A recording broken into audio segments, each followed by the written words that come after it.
मद्रास में एक सेमिनार होने वाली थी। उस सेमिनार में उनकी स्पीच हुई थी और एक मेंबर और थे साउथ की, जो ड्राफ्टिंग कमेटी के मेंबर थे बाबा साहब के साथ में, वो भी थे। उनकी तो डेथ हो गई, लेकिन उनकी स्पीच हुई थी आइवर जेनिंग्स की। आइवर जेनिंग्स ने उस स्पीच में यही कहा कि संविधान भारत का ठीक नहीं बना। उन्हें खुद को श्रीलंका का संविधान बनने का मौका मिला, खुद को मिला संविधान बनने का। और जितने भी पूरी दुनिया के संविधान हैं, उन संविधानों के बारे में एक स्टडी हुई है, कितने कितने साल चले। तो बहुत से 70-80% तो संविधान ऐसे थे जो अगले साल नहीं पकड़ पाए, और लगभग सभी संविधानों की जो औसत आयु थी वो थी 17 साल। और जो आइवर जेनिंग्स ने जो बुराई की, उनको जब मिल गया श्रीलंका का संविधान बनाना, बिल्कुल 4 साल नहीं चला। और बाबा साहब के बनाए संविधान में इतने दिनों बाद भी बहुत उलट फेर के चक्कर में रहते हैं, लेकिन सुप्रीम कोर्ट को यह ताकत दी गई, इसमें साफ साफ केशवानंद भारती केस में कहा कि इसकी बेसिक स्ट्रक्चर को कोई बदल नहीं सकता। दुनिया का सफलतम संविधान आपको दिया, जो सोशल इकोनॉमिक डेमोक्रेसी के साथ है। उसको की पॉलिटिकल दस्तावेज नहीं है दिया, उसकी टक्कर के दस्तावेज अगर है तो सम्राट अशोक के अभिलेख हैं, जिसमें directive principles of state policy की भी आपको ऑरिजिन मिल जाएगा, और परिवार को कैसे रखें साफ लिखा है। सरकार का काम नहीं था, लेकिन अशोक ने अभिलेखों में लिखा।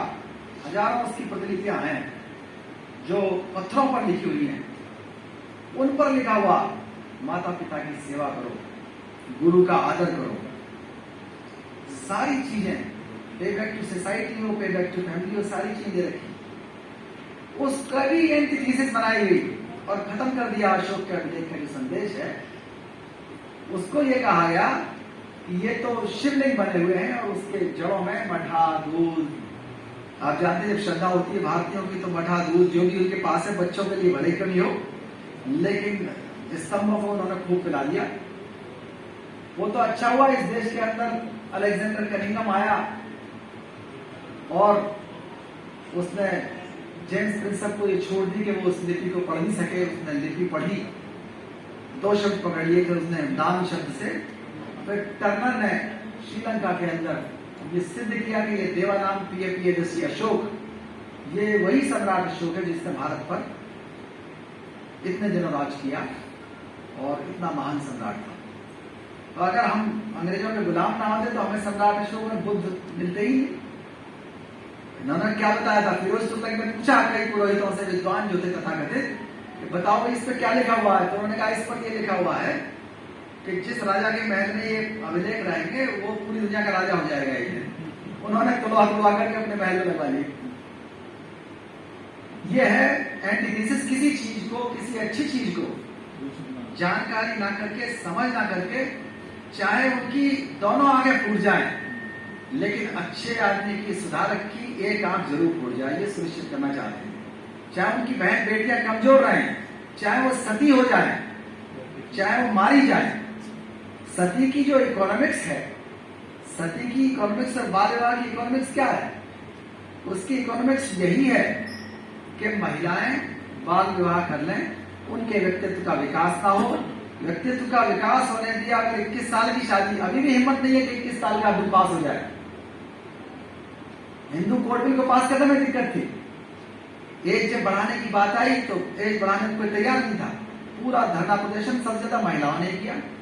ये मेंटेलिटी है कि वो किसी भी अच्छी चीज को नुकसानदेह साबित करते हैं, और महिलाओं को पूरी तरह से जो बर्बरता है, उस बर्बरता को, सती जैसी बर्बरता दुनिया में कहीं नहीं, महिलाओं को जलाने की। उसी का आज जो गैंगरेप है, या महिला को गैंगरेप के बाद में जला के मार देते हैं, ये वही बर्बरता है जो कहीं ना कहीं अप्रूव्ड है कल्चरली।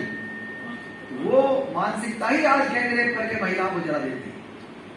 तो निश्चित रूप से उन लोगों का हिस्सादारी की बात बताना बहुत ही कठिन काम है। वो संविधान को आज बचा रहे हैं किस तरह से? वो तो इसलिए जोड़ रखा है जो इंडिपेंडेंस ऑफ जुडिशरी है या राइट टू वोट है, सबसे बंधा हुआ है कि वो किसी भी तरह से आज डिस्क्रिमिनेशन को, वर्ण व्यवस्था को लागू नहीं कर पा रहे, वरना उनका दिल नहीं करता।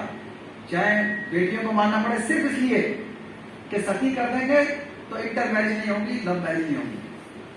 तो लव मैरिज तो कास्ट और वर्ण देखेगी, क्षेत्र नहीं देखेगी। सबसे बड़ी दुश्मन थी उनकी लव मैरिज, तो उन्होंने विवाह केंद्रित समाज बना दिया। और विवाह केंद्रित में फिर बाल विवाह, दहेज प्रथा, घूंघट, वह इतनी सारी चीजें डालती है कहीं भी ह्यूमन इंटरेक्शन ना हो पाए। विलेज कंसेप्ट क्यों लाया गया था? विलेज कंसेप्ट इसीलिए लाया गया था कि इस देश के लोग बाहर से कुछ ना सीखाएं और बाहर के लोग इनके पास ना सीखें। आकर के अल-बरूनी जब आया 10वीं 11वीं शताब्दी में, तो उसने नोटिस किया कि इस देश के लोग बहुत विद्वान हैं, बहुत इंटेलिजेंट हैं, पर वो ये सोचते हैं कि उनके जैसे राजा कहीं नहीं, उनके जैसे दार्शनिक कहीं नहीं, उनके जैसा विज्ञान कहीं नहीं है, उनके जैसा ज्ञान कहीं नहीं है। अगर ये बाहर जाने लगे तो कुछ सीखेंगे, लेकिन इन्होंने बाहर जाना ही मना कर दिया। उसको मिलेज कह दिया, जो बाहर आया, जो बाहर वाले से अंदर बात करने लगा उसको भी मिलेज कह दिया, अपमान किया उसका। उसको उसका शुद्धिकरण किया जाता था जब वो गाय का गोबर पानी में डाल के पी ले, ताकि ऐसी स्थिति हो जाए कि वो किसी भी दशा में बाहर जाने की ना सोचे और अपने यही रहे, ताकि वर्ण व्यवस्था को कोई चैलेंज नहीं होना चाहिए, चाहे किसी को कितना मार दे, कितनी बर्बरता फैला दे।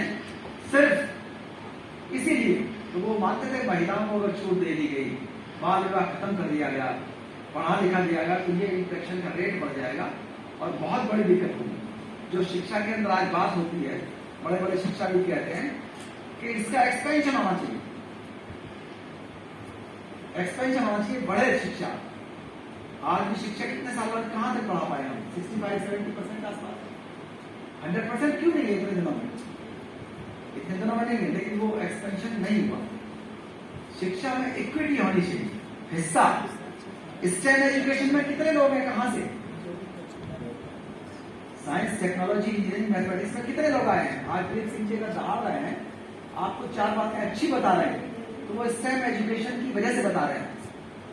उस देश के अंदर, जिस देश की कल्चर, जिस देश का व्यक्ति, जिस देश के संस्कार, सारी की सारी चीजें या तो अनैतिहासिक चीजों से चलती है, या गप्पों पर, अफवाहों पर, कहानियों पर चलती है। इतिहास, कानून और किसी सर्वे से, विज्ञान से दूर रखते हैं उस पूरे समाज को। और उसमें पूरा पूरा जो एजेंट ऑफ ट्रेडिशंस का काम है, वो महिलाएं चाहे किसी भी क्षेत्र की हो, किसी भी देश की हो, किसी महिला कहीं इंग्लैंड भी जा रही हो, तब भी एजेंट ऑफ ट्रेडिशन का काम कर रही है। अनपढ़ महिलाओं ने हमारी मदर की डेड बॉडी को टेढ़ा कराया, कभी ऐसे करा कि नहीं इधर उत्तर है, इधर दक्षिण है। मैंने उन्हें कहा देखो दुनिया गोल है, जैसे रखिए ऐसे ही रख दो, कहीं उत्तर दक्षिण पूरा पश्चिम नहीं है, फिजिक्स वाले बताएंगे। दुनिया गोल है, थोड़ी देर बाद वही उत्तर दक्षिण हो जाएगा, थोड़ी देर बाद दक्षिण पूरा हो जाएगा। तो इस बात को समझने के लिए नहीं, वो सब महिलाएं अनपढ़, पढ़ी लिखी महिलाएं क्योंकि कम थी। हमारी वाइफ में पीएचडी या डिप्टी डायरेक्टर है, वो माइनॉरिटी में आ जाती है और सोचती है कौन इन सास नंदों से पंगा ले, चुपचाप रहो।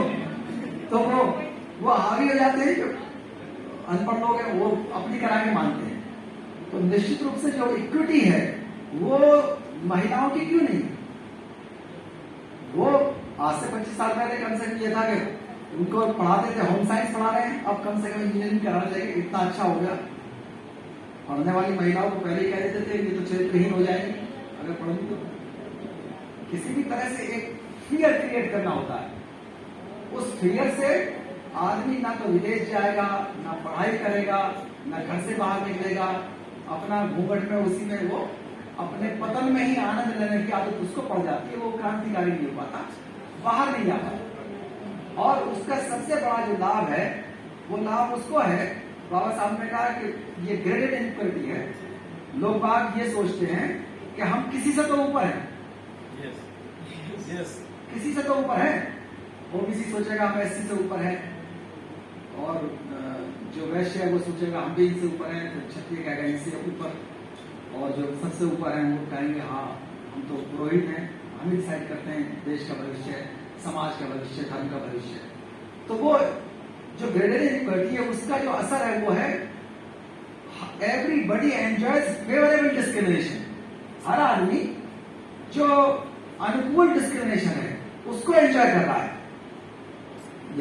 यहां तक कि जो चलिए जो सवर्ण है वो एंजॉय कर रहा है, एक बार को तो उसको लाभ हो रहा है कहीं ना कहीं, उसकी एक कॉकस बनी हुई है मार्केट की और रिलीजन की और पावर की, माफिया की। लेकिन जो ओबीसी है या माइनॉरिटी है या एससी, उनकी तो जो रिप्रेजेंटेशन की और इक्विटी की बात है वो एजुकेशन हो चाहे सर्विसेज हो चाहे प्राइवेट सेक्टर हो, लगभग 19-20 का अंतर है।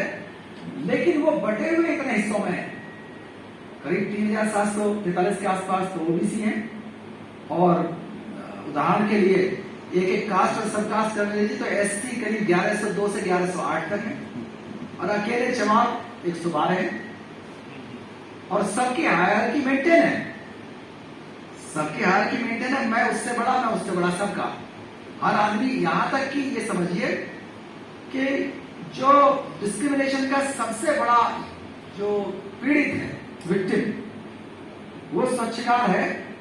वो भी घर में जाके शाम को 7 बजे, कोई बुरा ना माने, 7 बजे जाकर के लगभग शेड्यूल अधिकतर यही काम करते हैं और सबका हाल यही है। लेकिन जो सबसे ज्यादा वो भी कम नहीं करते, वो भी शाम को 7 बजे शराब पी करके बीवी में लात मारते हैं और कहते हैं मैं भी तुझसे ऊपर। He also enjoys favorable discrimination, उसको भी आनंद आ रहा है। तो ये क्रांति कौन करे? अम्बेडकरवाद की।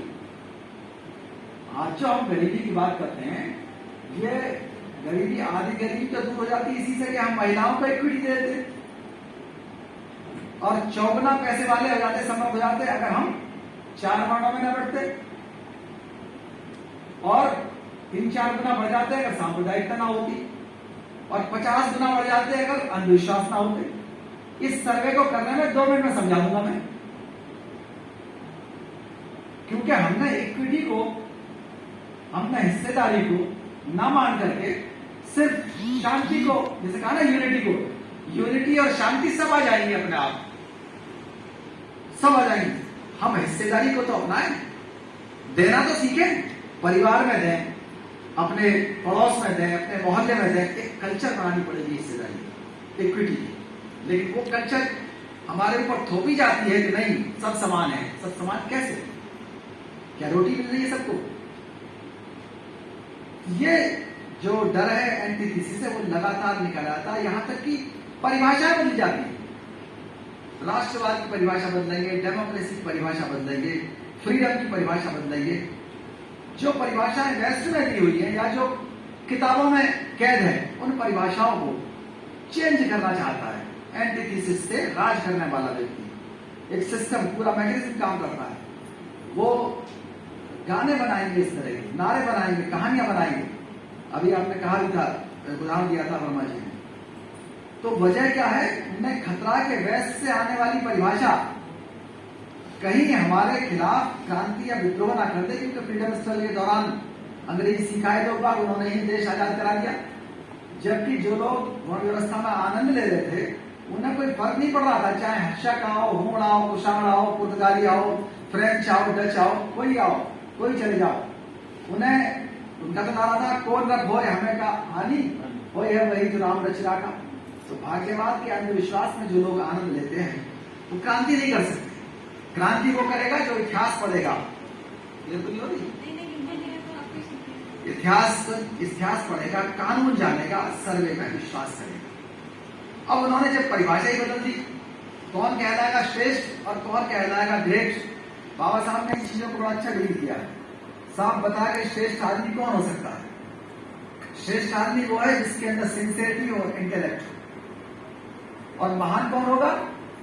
जो मोटिवेशन दे सोशल डायनामिक्स का, सोशल चेंज का, वो स्वच्छकार की तरह काम करे सामाजिक कुरीतियों के लिए। लेकिन जो चली आ रही है वर्ण व्यवस्था के कारण, कौन है श्रेष्ठ? संस्कारी महिला कौन कहलाती है? आप महसूस करते होंगे, संस्कारी महिला वो जो चुप रहे, जो घूंघट लंबा करती हो, पूरे गांव की महिलाओं के पैर छूती हो, सवाल ना पूछे, पति भी कहीं 2-4 बीवियां ले आए तो उससे भी कुछ ना कहे, देवर जेठ भी छेड़खानी कोई कर दे, ससुर छेड़खानी कर दे उससे भी ना कहे, भाई बहन भी उसका हिस्सा ना दे तो उनसे भी कुछ ना कहे, कोई परेशानी हो तो रो गा करके चुप हो जाए, बस ये उसको क्या कहते हैं, ये बड़ी गौ महिला है, कहीं कुछ नहीं है। ऐसे ही अधिकारियों का होता है। अधिकारी जो है वर्मा जी को अपने ऑफिस में, दिलीप जी को ऑफिस सब कहते हैं यार ये सही आदमी नहीं है, ठीक है। महान विचारा के लिए हम सब स्वागत करते हैं, जोरदार ताली बजाएं। और ये अमृत निष्पन्न हो रहा है, इसी से समाज आगे बढ़ेगा। तो वो जहां अगर आप बोल्ड हो गए, आपने अपनी हिस्सेदारी की, आपने उसकी बात करने लगी अधिकार के, तब आप अच्छे नहीं है, तब आपका बायकॉट किया जाएगा। आपके बीच ऐसे लोग हैं जिन्होंने सरेंडर कर दिया, जिन्होंने चुप रहना सीख लिया, उनको कहा जाएगा ये बहुत बड़े काबिल है। जिन्होंने आपके साथ गद्दारी कर दी, जो आपके बीच, देखिए हमारा अगर क्लास वन अधिकारी अगर अंधविश्वास में चलता है तो क्लास 2 अधिकारी कम से कम 10 को प्रभावित करता है। वो भी यही सोचते हैं कि ये क्लास 1 में इसलिए पहुंचा है कि अंधविश्वास में चलता है, बड़ा कलावा मानता है, सब काम करता है, प्रभाव पड़ता है नहीं। ऐसे ही क्लास 3 वाले भी 100 आ जाते हैं अपने अंदर में, वो भी यही सोचते हैं कि साहब इनकी तरक्की इसलिए हो पाई है कि पाखंड में चलते हैं, क्लास 4 फिर हजारों में पहुंचे। तो आपको जो बाबा साहब ने कहा धोखा दिया, आपने वाकई क्लास 2 धोखा दिया। उन्होंने पे बैक टू सोसाइटी ना करके बहुत बड़ा नुकसान किया। तो वो श्रेष्ठ उस परिभाषा के अनुसार नहीं होना चाहते जो परिभाषा बाबा साहब डॉक्टर अम्बेडकर ने दी, सिंसियरिटी और इंटेलेक्ट की और सोशल चेंज लाने के लिए। उन्होंने जो रिजर्वेशन दिया उसको यह मान लिया कि ये हमारे जो मिला है हिस्सेदारी, वो सिर्फ चीफ गेस्ट बनने के लिए, बैठने के लिए, फीता काटने के लिए, टीवी देखने के लिए, या अपने बच्चों का, बीवी का ध्यान रखने के लिए, पिक्चर देखने के लिए, और कोई मतलब नहीं। ये जो आपको हिस्सेदारी मिली नौकरियों में, चाहे वो आप शिक्षा में, चाहे स्कूल में आप गए, चाहे आज आप विदेश में रह रहे हैं, ये कुछ संभव नहीं होता अगर आप स्कूल में भर्ती ना होते, या भारतीय संविधान ना होता, या आपको रिप्रेजेंटेशन ना मिलता, इक्विटी ना मिलती, हिस्सेदारी ना मिलती, सम्मान ना मिलता, ये कुछ आपको नहीं मिलता। अब ये मिला क्यों है?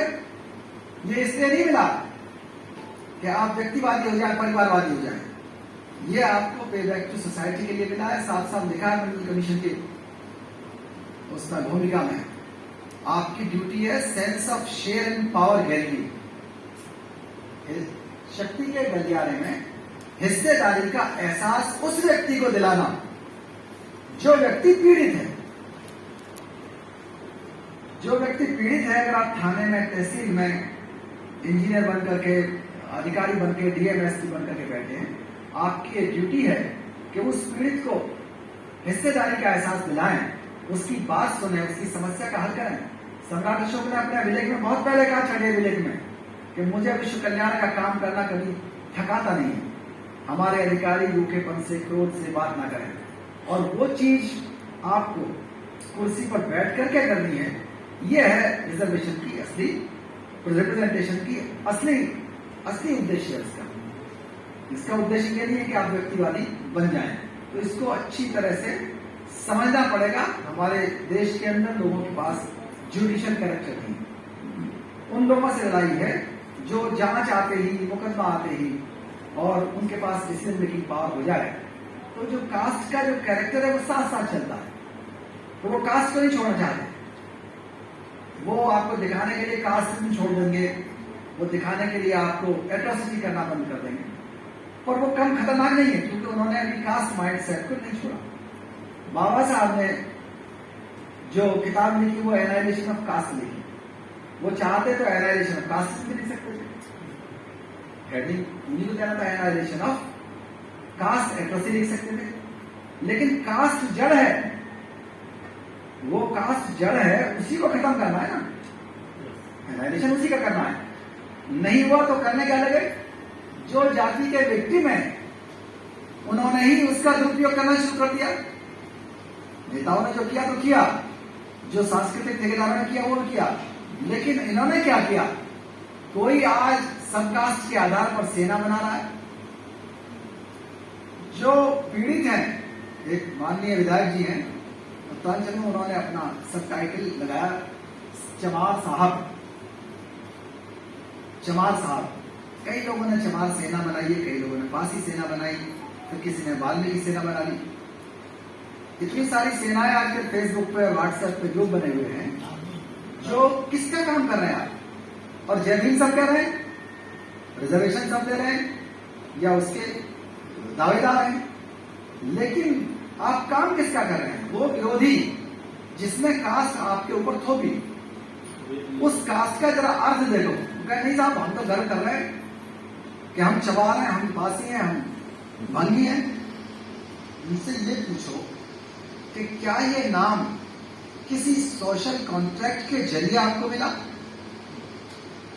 आपके दादा परदादा ने कोई हॉब्स और रूसो का जो सिद्धांत है, सोशल कॉन्ट्रैक्ट की थ्योरी, क्या उसके आधार पर ये चुना गया था? आपके दादा परदादा ने कहा हो कि हाँ भाई, हम आज से ये सम्मानजनक नाम आपको देते हैं, और उसका डिक्शनरी में भी आया हो, संस्कृत की, पाली, प्राकृत, बहुत सारी भाषा नहीं, पुरानी हिंदी कहीं लिखा हो, वहां जो नाम लिखे हैं क्या वो चेंज हो सकते हैं? एक बहस करने की भाषा में, नहीं साहब हम आपको बदल के दिखा देंगे आपको।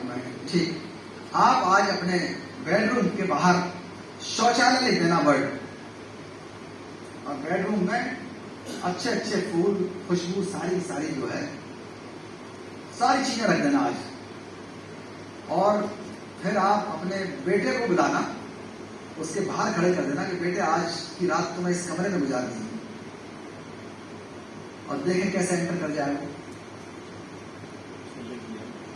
बाहर दिखाओ शौचालय। शौचालय का अर्थ कैद है, न सिर्फ डिक्शनरी में, लोगों के मानस में, माइंडसेट में कैद है। उसको आप चेंज नहीं कर सकते। कास्ट के ऊपर कोई रचनात्मक चीज नहीं हो सकती, उसके ऊपर कभी गर्व नहीं किया सकता। अगर गर्व करना है तो आप गर्व ऐसी चीज पर करिए ना, भारतीय संविधान पर करिए, बुद्ध पर करिए, अशोक पर करिए, ज्योतिबा फुले पर करिए, बाबा साहब डॉक्टर अम्बेडकर पर करिए, झलकारी बाई पर करिए। बहुत इतने आइकॉन्स हैं आपके पास, बहुत सारे, लेकिन इन आइकॉन्स का जो इस्तेमाल है वो इसलिए ना हो कि सबका अस्तित्व बढ़ाया जाए। हुआ क्या, 1911 के आसपास जब ऑर्गेनाइजेशन ज्यादा हो गया शुरू, तो लोगों ने तो खतरा हुआ कि बंबई और पंजाब के और दिल्ली, ये सब बड़े बड़े शहरों के अंदर बहुत सारे स्वच्छकार समाज के लोग बाहर आने लगे, और जरूरत थी उनकी। पूरे पाकिस्तान के शहरों में भी, यहाँ के में भी, सभी जगह थी। अफगानिस्तान तक सबको मालूम है ये काम यही के लिए है, स्वच्छकार लोगों के लिए। तो कैसे किया जाएगा? यहाँ तो ब्लैक एंड व्हाइट की तरह तो अंतर है नहीं लोगों में, एक से एक रंग वाले हर बिरादरी में है। अब उन्होंने ये तय किया कि उपनाम रखा जाए। मेडिवल इंडिया में इतने उपनाम नहीं थे, कुछ गांव के गांव अलग ही होते थे। उन्होंने फिर नाम रखना शुरू कर दिया कि इस पर गर्व करो, तुम वाल्मीकि हो, तुम वो। उन्होंने फिर एक बिरादरी, एक आइकॉन, ठीक है, एक व्यवसाय, उन्होंने इस थ्योरी को और पक्का कर दिया। और उसके आधार पर जब अम्बेडकर वाद आ गया, संविधान बन गया, तो लोगों को यह सिखाया कि तुम तो यहाँ यूपी के चमार हो, तुमसे अम्बेडकर बाहर का क्या मतलब? तुम रविदास की पूजा करो। स्वच्छकार समाज से कहा तुमसे क्या मतलब जय भीम का, डॉक्टर अम्बेडकर का? तुम जाओ वाल्मीकि को करो। 1911 से पहले ऐतिहासिक दस्तावेज है, वो कंसेप्ट नहीं था, क्योंकि इंटरमिक्सिंग का कोई चांसेस ही नहीं थे। अब क्योंकि ऑर्गेनाइजेशन आ गया, इंडस्ट्रियलाइजेशन शुरू हो गया, तो उनको दूर रखना था किस तरह से। घर में आए लेकिन दूर रहे, निगाह से दूर रहे। हमारे बाल बच्चों के साथ मिक्सअप ना हो जाए किसी तरह से, एक दूसरे को देख करके कहीं आकर्षित ना हो जाए, तो वर्ण व्यवस्था को खतरा हो जाएगा। तो उस दिशा में वो उतर आए। तो निश्चित रूप से इस चीज से बहुत ही ज्यादा सावधान होने की आवश्यकता है, और जो अंधविश्वासों के ऊपर आधारित समाज है उसको छोड़ने की आवश्यकता है। हमारा जो माइंडसेट है उसमें ये भर दीजिए कि हमारा रिप्रेजेंटेशन के अलावा कुछ भी नहीं। इसकी अगर हिस्सेदारी नहीं है तो हमारा कोई विकास नहीं हो सकता। विकास जो किया है, मान लो शहरों में किसी ने मकान बना लिए, वो सब वापस हो जाएंगे। जब तक के निजी क्षेत्र के अंदर हिस्सेदारी सुनिश्चित नहीं हो जाती, तब तक इस देश के अंदर इक्विटी नहीं आ सकती। आपको गरिमा का जो वो है, उसका अस्तित्व और गरिमा कभी भी सुरक्षित नहीं रह सकते, अत्याचार नहीं होंगे। जो हमारी शिक्षा व्यवस्था है, उस शिक्षा व्यवस्था के सिलेबस को इस तरह से बनाया गया है कि कहीं दूर दूर तक वर्ण व्यवस्था, लिंग भेद, सांप्रदायिकता दूर ना हो जाए। डॉक्टर चाहिए हमको, लेकिन साइंस नहीं चाहिए। इंजीनियर चाहिए, साइंस नहीं चाहिए। बिजली चाहिए, क्योंकि उस साइंटिफिक टेम्परामेंट से वर्ण व्यवस्था को खतरा हो जाएगा। साइकोलॉजी में डिग्री कर लेंगे, लेकिन उन लोगों ने अपने जाति सूचक उपनाम खुद नहीं छोड़े जो जाति तोड़क मंडल चला रहे हैं। जब पीड़ित नहीं छोड़ रहे तो उत्पीड़ित क्या छोड़ेंगे? तो ये वजह यही है कि ये शिक्षा व्यवस्था को उससे दूर कर रखा है। हमने अलग अलग वो बना रखे हैं, बहुत से सुधार के क्षेत्र। कोई ऑनर किलिंग के खिलाफ कर रहा है, कोई शिक्षा आंदोलन चला रहा है, कोई महिला आंदोलन चला रहा है, और कोई अपराधों के खिलाफ काम कर रहा है, कोई दहेज हत्या के खिलाफ काम कर रहा है। हजारों एनजीओ बने हुए। पूरी दुनिया में सर्वे किए गए, हार्वर्ड यूनिवर्सिटी में भी और यूनिवर्सिटी में भी, और बड़े बड़े साइकोलॉजिस्ट ने सर्वे किए कि जो इस तरह के अपराध हैं, ऑनर